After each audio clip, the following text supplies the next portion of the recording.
Hey everyone, I just wanted to stop by real quick for this podcast start and say you should like, comment, and subscribe. And don't forget to follow me on all my social medias at John D. Clouser. It's literally the same name as the name that you subscribe to on this YouTube channel. So enjoy this clip, and I'll see you guys on the other side. I can't believe this. Oh, God. Like, O.M.G, right? I've been here, and I've been sitting here doing this like over and over and over and over and over and over and over again, saying the same phrase I say every time. I don't know why I've been like tripping up on it until this last one, but this will probably be the one I'll take. So I have proof that if he wanted to, he would. I don't even know this guy. This guy has been sending me Goodnight Queen every single night since May. Every single night. Goodnight Queen, Goodnight Queen. I'm really attached to it now. Sometimes if I don't get a Goodnight Queen, it like hurts my feelings. Sometimes I say goodnight back. Sometimes. Goodnight Queen, Goodnight Queen. But this has lasted longer than some of my relationships. I feel like everyone deserves to be told Goodnight Queen every single night for the rest of their life. And I love this. We're almost at 200. Welcome to The John Show with your host, John Doogie Clouser. All right. What is going on, everyone? This is a new episode of the Juan Solo Show with your host, me, John D. Clouser, episode 92. Can you believe it? I think I said that on episode 82. Probably said it on 72. Probably said it on 62. I say it on every episode. What's going on? I hope you guys are doing swell. I'm doing well.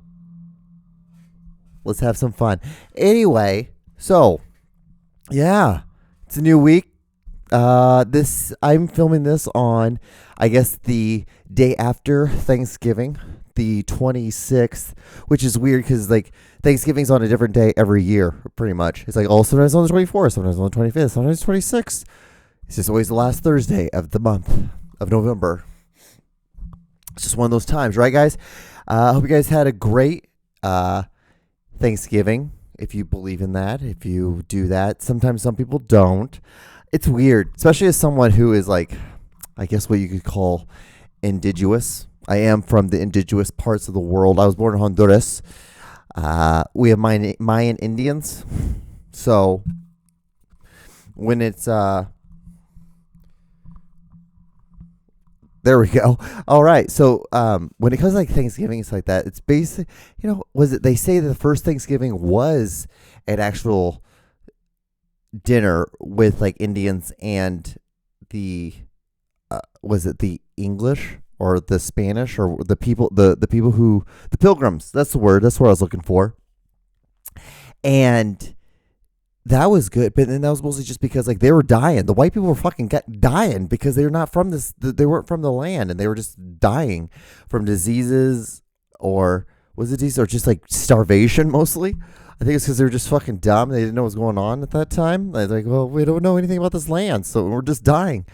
So the Indians were like, okay, maybe we should fucking try to help these people. And then it slowly became a fucking massacre after that. So because Christopher Columbus kind of realized that, hey, we could probably easily just kill these people. They are so generous, and they just give us stuff, and we're just gonna kill them. But what's so funny though is on the other side of the hand of things, like let's be real. Like I'll just be fucking honest with you.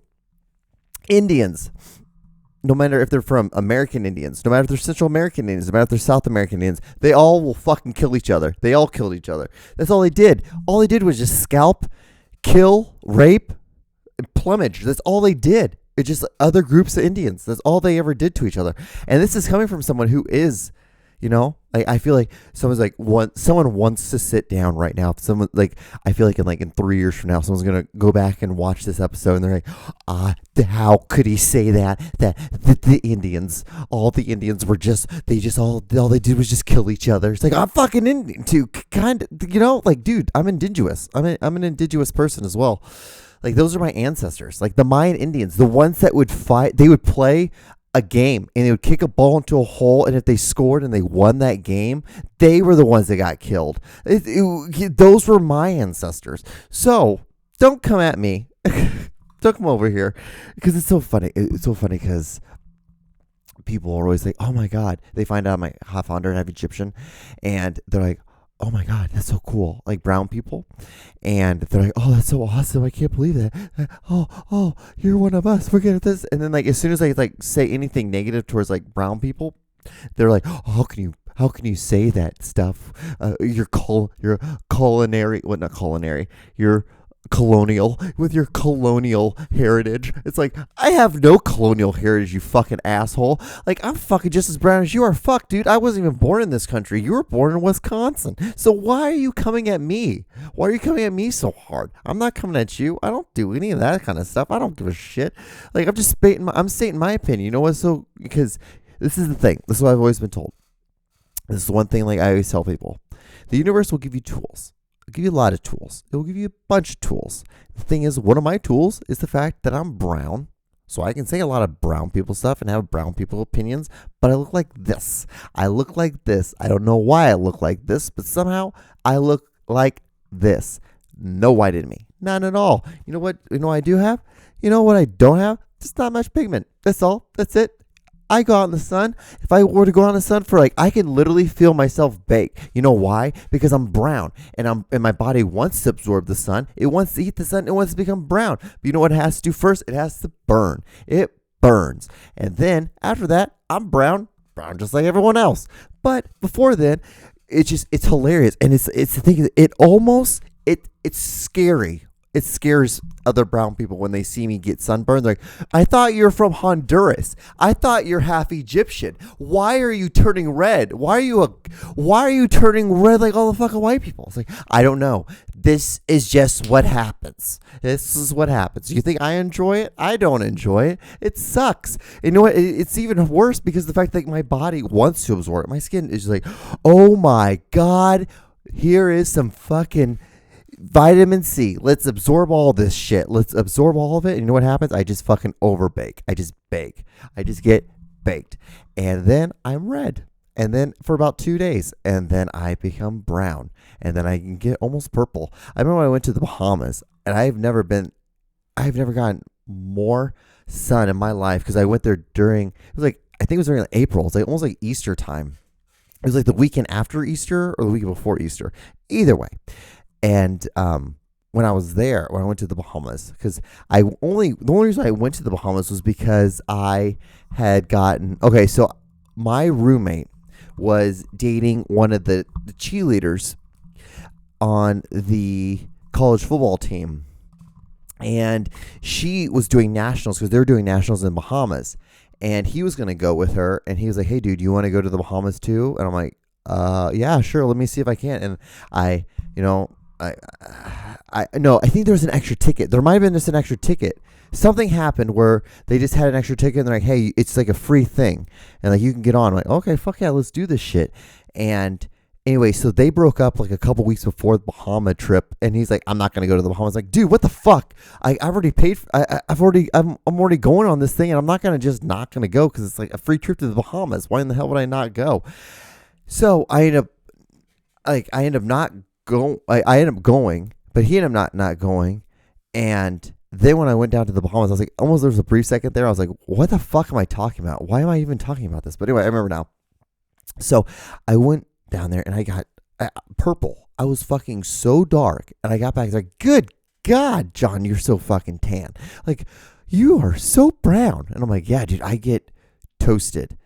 And it's scary. There's been times when, like, if I get out in the sun and I stay out in the sun for a really, really long time, I get brown. And I'm quite, like, it's shocking, to tell you the truth. Almost to the point where it looks like brown face. I'm not going to lie to you. It looks like, is that white guy? Is he trying to be a brown person? It's like, no, I'm actually brown, but I don't look at it at all. And so what happens is whenever I get any sort of tan, people are automatically like, what the fuck are you doing, John? Like, are you trying to be brown? Like, what is your colonialness trying to do? It's like, I'm not colonial at all. At all.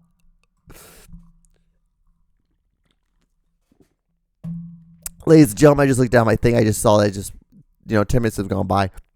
I do not know a fucking clue what I talked about. Not gonna lie. the whole time, like, I need to blow my nose. That's the whole time. That's what I've been thinking about the whole damn time. I'm like, dude, why didn't you blow your nose before you started this podcast? Because now you're just sitting here like, oh, dude, just whatever you do not do. Just don't breathe in like really heavy through your nose, because you're gonna snort, or you're just gonna make that weird gross sound. And I swear, nothing's worse. Can I tell you guys something that annoys me? People who eat on the phone when they're talking to you, they're sitting there. They're just sitting there. I was telling Vicky, I just don't understand why I have to do the fucking Peterson report today when, like, the email said that it's like, dude, for the love of fucking God, why couldn't you have been an adult and chose to eat before this conversation on the phone or after this conversation on the phone? But instead, I have to sit here and I hear it like just in my ear.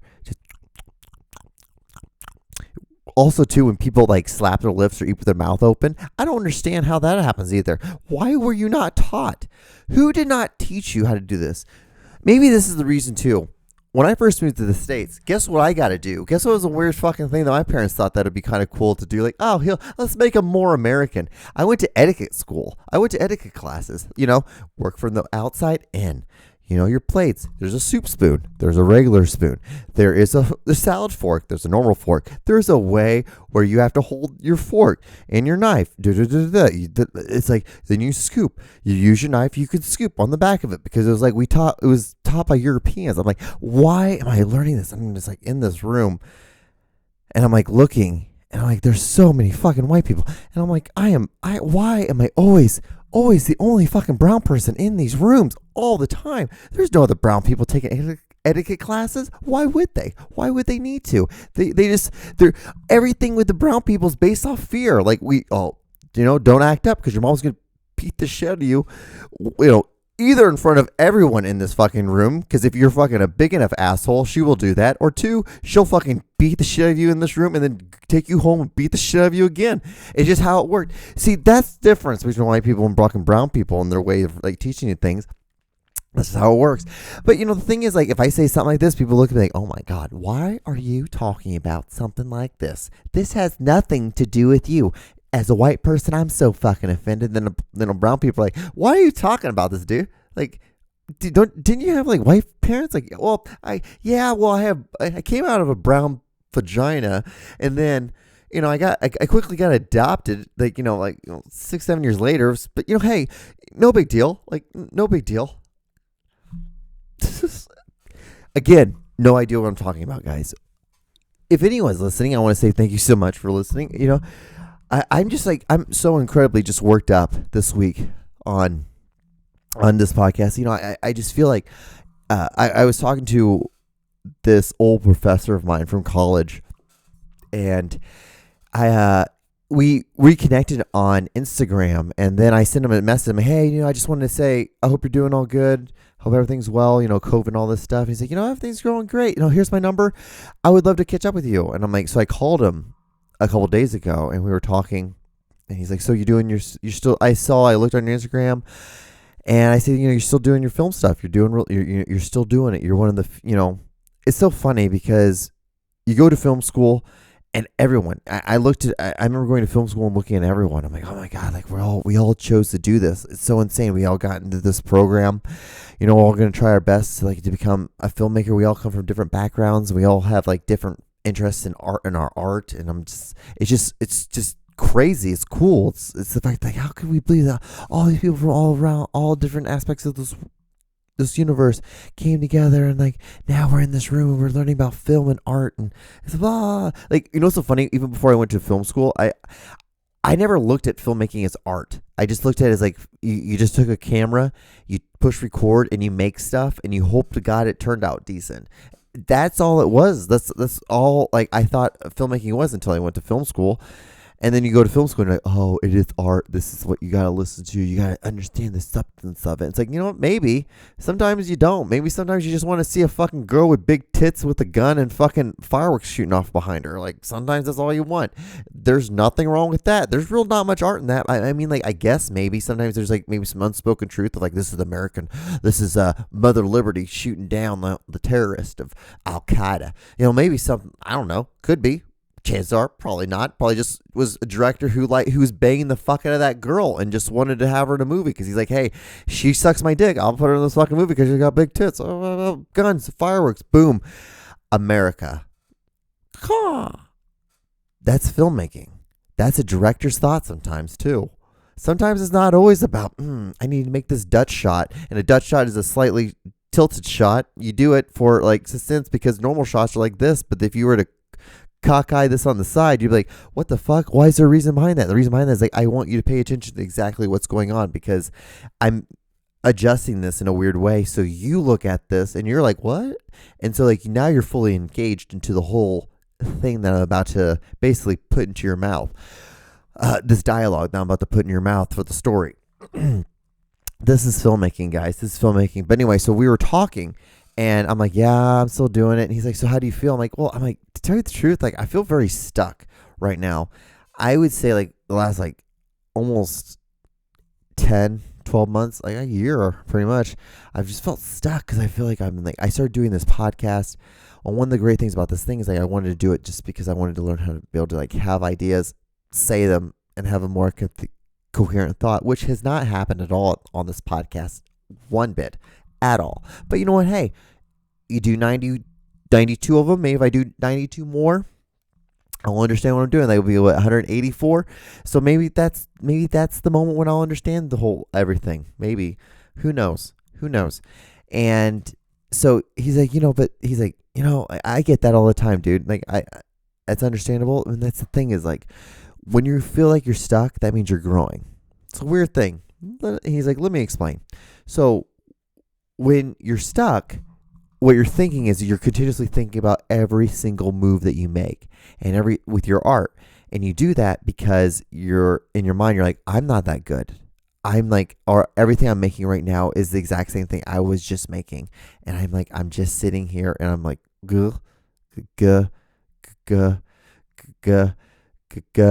it's the same motion over and over again. And he's like, but the thing is that what's happening though is like you're trying to get out of that situation. So what you're going to do is like you're going to take a risk. So one week you're going to do something, the next week like I did not like any of that. So you do the exact opposite.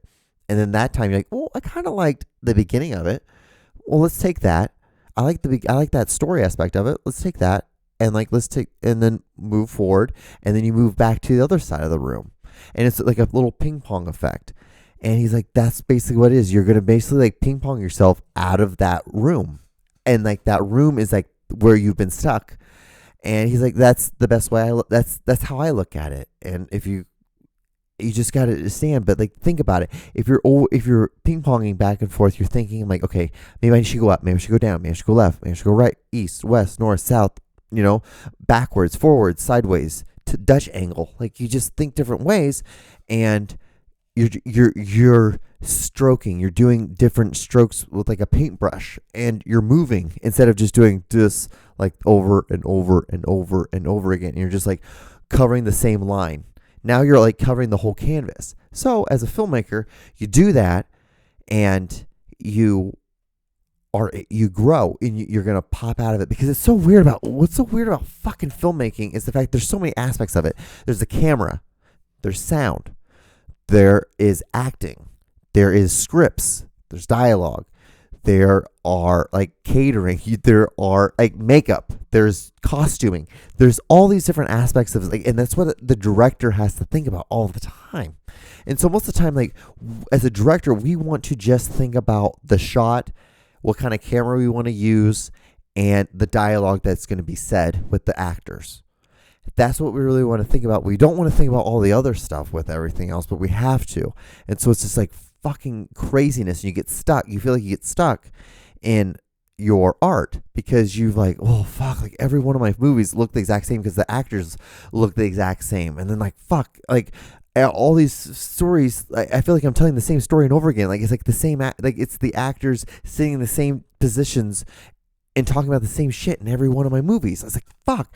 And then it's like, or it's like me, like sitting here, like I'm talking to this microphone. I'm like doing this for 29 minutes. It was just completely unnecessary, awkward, weird, not normal in any sense of the realm of the world.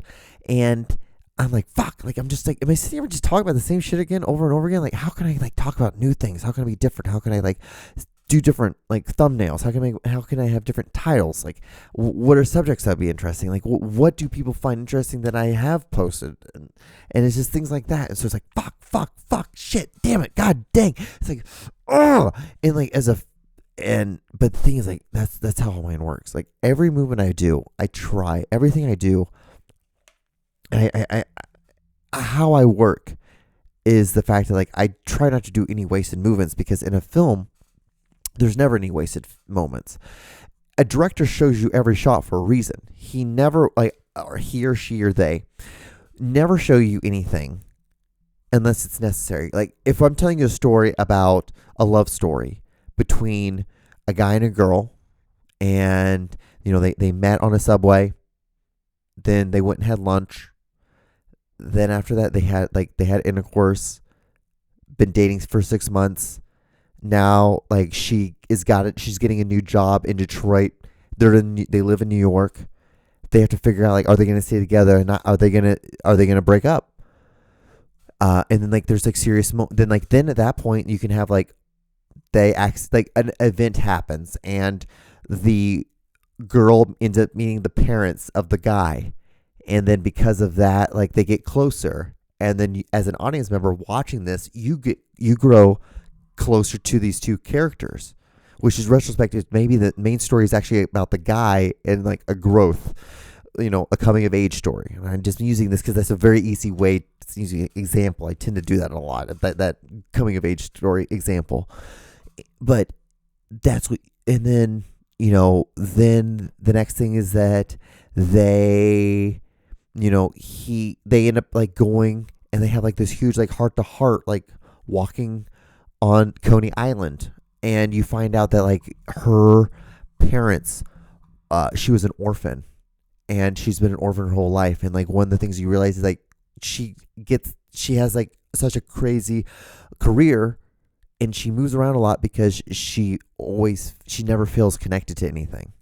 And then that's how you, as an audience, like, you get connected to her, and you understand her plight, her shortcomings as a character. And then you get connected, and the character, the guy, gets connected with her.